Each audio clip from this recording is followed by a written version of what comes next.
Abandoning a portion of that avenue, it would be advantage for some, but would seriously diminish the character of the avenue and for those who choose to stay. So I wish to tell you that I oppose option 1 and I support option 2. Thank you. Step up. I want to apologize. I just learned of this happening this morning. I had meetings all day, so I'm very vague on what's exactly going on. But I do have a big interest in the easement. There are 2 of them at the end of Parker, and I don't know if that's even part of what you're considering. I've got a hunch you're just considering what goes down the long way. Yes. Yeah. That's it. Yeah. The map is not accurate. Thank you. Thank you. The map is incorrect. Did somebody say the map is incorrect? Did I hear somebody say map was incorrect? Yeah, it shows Parker as Straight. one long street. Yeah. It's not, it's a It's cul-de-sac. a bubble at the end. Yeah. And there are 2 large easements So at the who end. did this, who did this map? The map is correct in the sense it shows property lines. But within those property lines, that's, the right-of-way is inside of that, and there certainly can be a bulb that goes all the way out to the property where the rest of the street has more right-of-way still intact. But those are the actual property lines that are shown on that map, and I believe it's correct. Okay, I mean, it just doesn't make sense The though. Right. the paved part never follows the road. In fact, you can see where the property lines are straight sometimes, and you'll see a road that wows inside of it. And that's just the way the road was laid out. Please finish. I'm just going for more clarification. I'm understanding then that the 2 easements which run perpendicular to the sides of Parker Yeah. are not under consideration here. To the sides of Park. Uh, So you're saying on the The east and west long sides, end, Parker right? has, and that's what I presume you're considering. There is at the end of Parker 2 easements. East to west easements, Yes. Yes, east to west, exactly. okay? And those are utility easements? Don't know what they are. It's wild land that I haven't developed, my neighbor has developed. Okay. At the And- very end of the street, one person already took it out and used it as their personal space, even though that was actually not allowed in from what I know of this particular easement, and Michael Bennett has not. When you go down to the end of the street, you see an area for trash cans, an area for parking, it's all pillared off, it's all treed off. So he took what's a public easement and made it private, pretty much private land, which should not have actually been done. So all of which in the front of the property? Yeah, all of which, so, So in the front of the rear, or all the way to the end of Parker, there's an easement that goes parallel to that, east to west. Goes east west. And I would like to do what my neighbor has done. I'd like to do it legally. Right. So I was hoping that you would perhaps be giving this land of that easements back too, but I don't know that you are considering it. Perfect, thank you. Thank you. So east to west, right here. Yes. Thank you very much. Any other, you've got 1 minute. I've seen you before, sorry. I'm paying attention. Happy to give my 1 minute. With regard to the comment that was made about getting the cars off the street and into garages, right now, the gravel in front of people's houses is used for parking.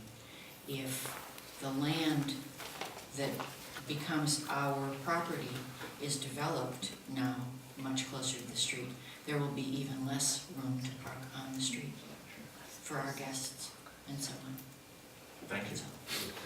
Anybody else want to take time, 1 minute? do I have to explain it? It's Thank you. We're good. We're gonna go ahead and close public comments. We're gonna go ahead and bring it back to council. Council members, who wants to rush?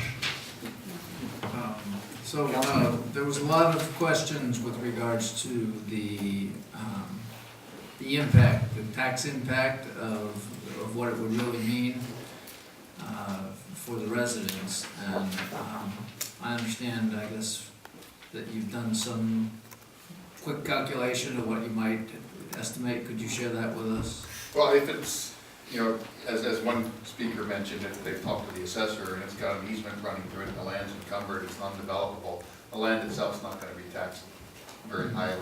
But if the land does not have an easement, it's 900 square feet, $100 a square foot, $90,000 piece of property, you could get taxed at 1% of that 90,000, which is about $900 if you're that cost. But I'm not sure they, the assessor I don't doesn't. think they apply that formula, because what they look at, they break down your assessment into land and improvements on the land. The 1% is the total value of the land can't go up more than 1% a year. But I believe when they look at it, they have different formulas. As 40 years ago, I was the attorney for the Board of Equalization for a county. And it gets very complicated, the formulas that they're using. And the young lady's right, they look at every single aspect of the property. Easements, power lines over the top of them. If there's any kind of a problem with it, that decreases the valuation of the property. So I think that the true statement would be that if the county assessor went out there and walked up and down the streets, it may be that there's different valuations for different properties. It's going to depend on the exact situation, the exact easements, the exact issues that are on each property. But there could be more impact though. We're giving back 900 square feet to each property owner. That property owner's floor area ratio then changes. They could remodel their property, add another 200 square feet. That could have a, That will cost them money, but that's not an automatic that the assessor's going to apply to them. He's going to only apply for the increased amount of land, the value that land fits into in his little calculations. And it'd be impossible for us to really determine what that would be before we made a decision. Yes, that's correct. Impossible. I understand. Councilman Lewis. I just have a question about the encroachment option. With the encroachment option,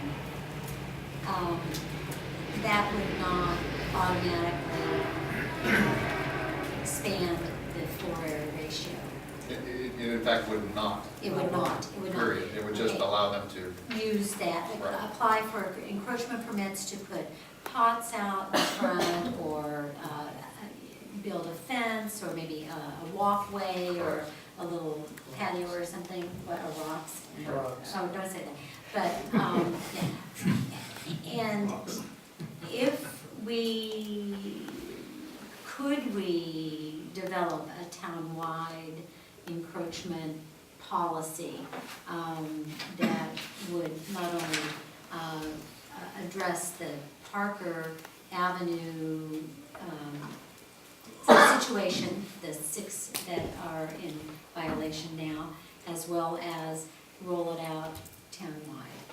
Yes, and in fact, that's staff's recommendation, is that we expand our encroachment permit process. We've got that bike path master plan coming down the pike, and we're gonna want some uniformity with respect to rights of way. There are already rules in existence that, say a certain amount of feet back, you can only have something 6 inches high, that's walkable. Farther back from that, you can have, larger shrubberies, plants, trees, fences, but that still requires an encroachment permit. The problem has been, over time, the town has People not don't- enforced that. Right, we haven't enforced Uniform it. manner. So we need to do that, we need to be consistent in that application of that process. We're staff recommending that regardless of what happens on Parker, we revamp our encroachment permit process to identify 3 different types. One is a temporary encroachment where you gotta go in and fix your sewer line and then you gotta get off the Right. street. The other is a permanent, 2 different types. The other is a permanent encroachment of a mailbox, a fence, a tree, a shrub, or whatever you're trying. Driveway access is Driveway common. access within that right of way. Part of that is the understanding that whatever you put in that right of way, someone trips and falls, car hits it, kid falls off a bike, that homeowner is responsible for what they've done in that right of way, not the town. You have already started trying to educate our residents in your Athertonian, in the news from the city managers about that. I mean, I Yes. think that's a good beginning, but we need to do a really much larger and comprehensive education process, campaign.